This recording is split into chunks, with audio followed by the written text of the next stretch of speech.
Hi and welcome to this week's video, which is all about the 5 ways that you can increase your personal growth. My name is Faye Cox and I am a mindset and confidence coach. So let's dive straight in.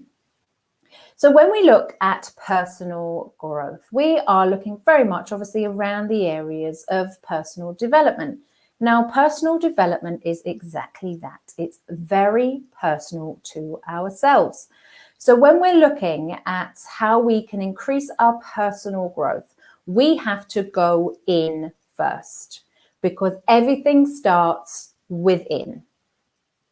So the 5 ways that we can look at, there are many other ways. So I'm just looking at 5 key ways this week. Now, the first one is to ask yourself, what do you feel? So sit down and write down and ask yourself that question. What is it that I feel? Asking what you feel can help name and identify some of those emotions that we may be struggling with, or those emotions that keep repeating themselves and we're not quite sure where they're coming from.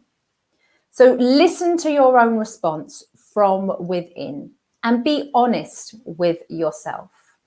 Now, when we're writing down what it is that we feel, don't overthink this. Write down all the stuff that comes up because your self-conscious mind will then start to flow and those things will start coming up. And just write all of those things down because sometimes our conscious mind wants to go, no, I don't want to deal with that. I don't want to deal with that. So it tries to suppress it. So we need to bring all those things up.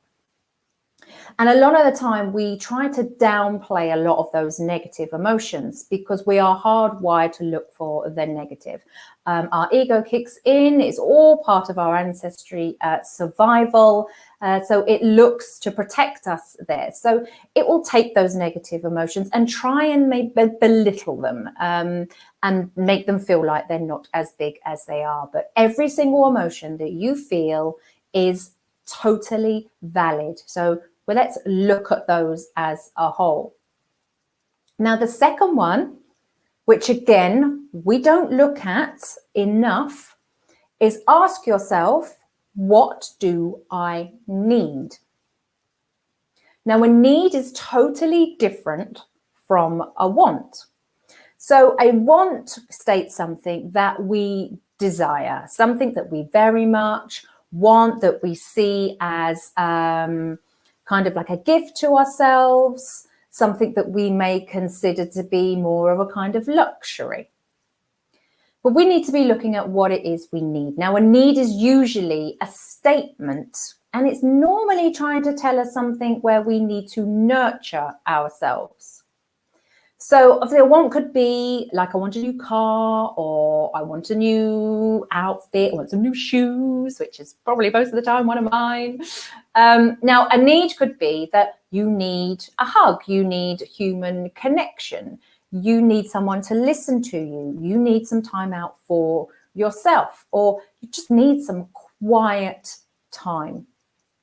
And that's definitely one that I find myself needing. And when you have children, when you have a busy home life, when there's so much going on, we all do need that alone time, just even if it's just 5-10 minutes, to be able to gather ourselves and recharge. And it is one of our basic needs. So pay attention to what those needs are. And they're generally about the needs that you need to care for yourself. So a lot of this comes under your self-love and self-care. So ask yourself that question second. Now, the third one is to praise ourselves. Praise yourself. Celebrate every single success that you have on a daily basis. This is a really good thing to get in practice of doing, because the more we practice this, the more it becomes a habit, and then that habit becomes automatic, and we can flip that switch on our mindset so that we are focusing on the good things that are happening in the day, rather than focusing all of the time on those negative things that we're thinking of every day. We have so many thoughts that go through our mind on a daily basis that we need to start picking out those positive ones as well as dealing with some of those negative ones. So take time to congratulate yourself on a job well done, whether it's big or small. Now, for me, there's no big or small success. There's no big or small thing that you may have achieved. If you've achieved something, then it's a success. And we need to start getting comfortable with the successes that we have in our life. And I'm not just talking about in your business. I'm talking about, in your career, in your daily lives, as parents, as partners, as just people in general, also to yourself. We're often just too busy getting jobs done and then rushing on to the next job because life is just so busy on a daily basis. We need to get into that habit of stopping, recognizing, celebrating, and then moving forward, because it helps us live in those moments, and it just helps us just turn some of that negative into a more positive way of life. And it really is something as simple and as small as that we get into a habit to really can be quite life-changing. Now, the fourth one is saying I'm sorry. Now, for a lot of us, saying I'm sorry to somebody else is difficult enough, let alone apologizing to ourselves. When was the last time you apologized to yourself? When was the last time you said sorry to yourself? It might be for something that you did wrong, that you didn't get right, and it's okay not to get things right.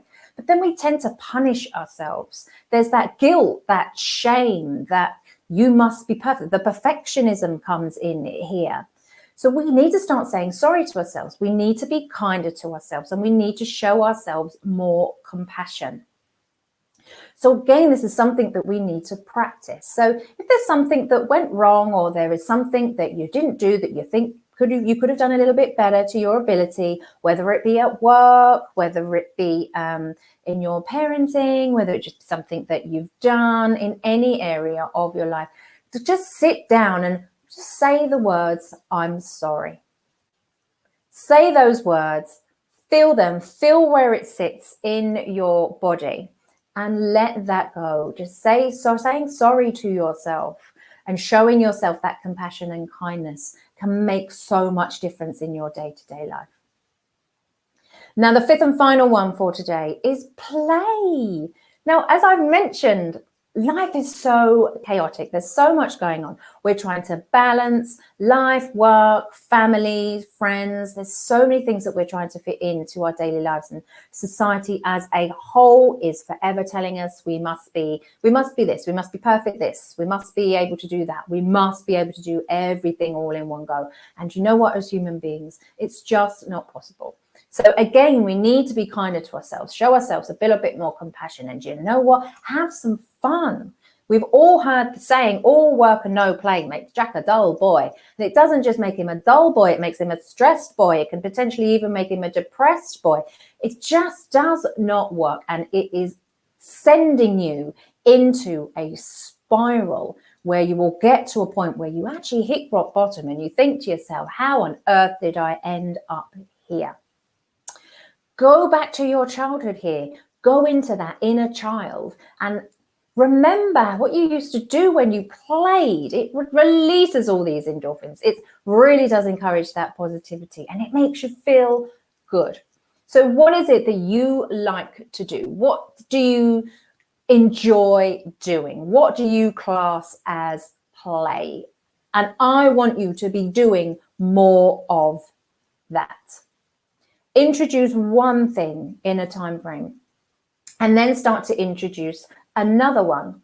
And actually, as time goes by, you will realize that you do have time, because play also helps you be more productive. So it's a classic case of less is more. Less doing, more being, and enjoying certain things in life will actually help you in that doing area. So that's me for this week. I will be back again next week with another video. So all that's left to say is enjoy the rest of your day, and I will see you very soon. Take care for now. Bye.